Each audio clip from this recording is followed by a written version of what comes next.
bercerita adalah sebuah skill yang artinya harus selalu dilatih terus-menerus, jam terbangnya harus ditambah terus-menerus. Kalau tidak ditambah, maka skill kita tidak bisa bertambah. Oke, di awal yang pertama ketika kita akan bercerita adalah yang pertama harus yakin bisa. Itu yang pertama. Kalau kita ragu, maka akan nervous ke depannya. Berarti yang pertama adalah keyakinan. Niat dulu. Satu, tampil di panggungnya. Berarti kemampuan yang kedua yang harus dikuasai itu adalah berbicara. Karena bercerita adalah skill berkomunikasi. Artinya pelafalan harus jelas. Mulai dari A. Coba 1, 2, 3. A, I, U, E, O. A, I, U, E, O. 1, jangan jaim ya, nggak boleh jaim ya. 1, manyun. 1, 2, 3. A, I, U, E, O. Mantap, tepuk tangan buat semuanya. Dari pelafalan. Yang kedua, itu adalah intonasi. Ketika kita berbicara, maka intonasi akan menjadi sebuah nada yang indah ketika kita bercerita.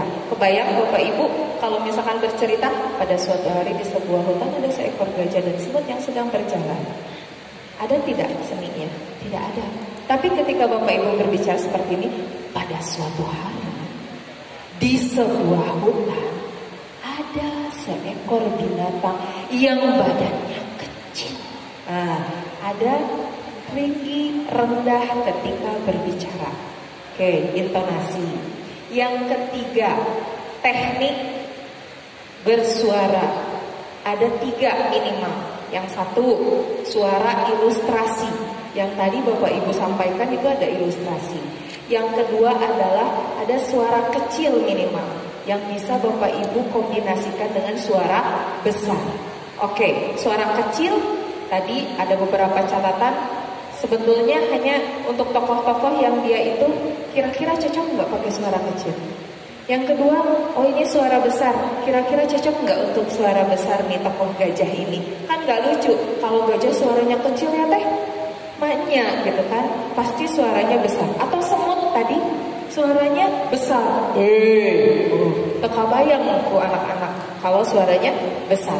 Oke, kita akan belajar suara kecil seperti ini. Narasi dulu ya. Pada suatu hari di sebuah hutan ada banyak sekali binatang. Ada kuda yang sedang berjalan.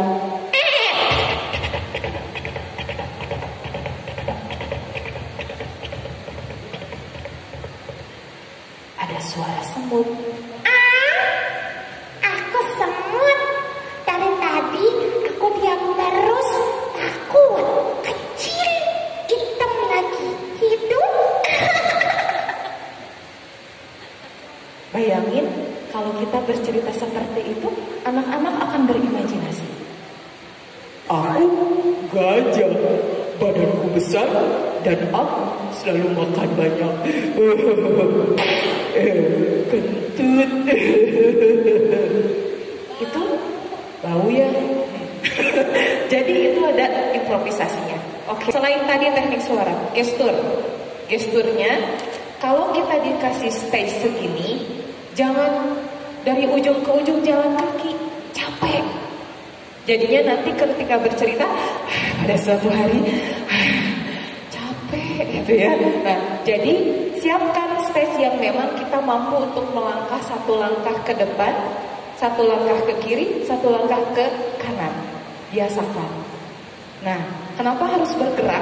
Karena dinamisasi itu membuat anak-anak tidak ngantuk. Kalau Bapak dan Ibu bercerita hanya berdiri seperti ini, maka tidak ada dinamisasi. Anak-anak tidak akan gairah. Akhirnya, Kapan istirahat? Ibu, aku mau ke toilet. Ibu, pokoknya udah kayak gitu berarti kode kalau bercerita kita harus selesai. Oke, jadi gesturnya jangan terlalu over. Ketika over, pada suatu hari di sebuah rumah ada sedikit pusing no ayah berkata. Atau ketika bercerita itu tidak ada pergerakan. Anak-anak, ibu guru mau cerita. Pada suatu hari yang ada, wah, ngantuk. Nah, itu perlu. Kemudian ekspresi. Jadi ekspresi pun harus dilatih karena itu juga melatih bagaimana kita olahraga wajah biasanya kayak gitu. Oke.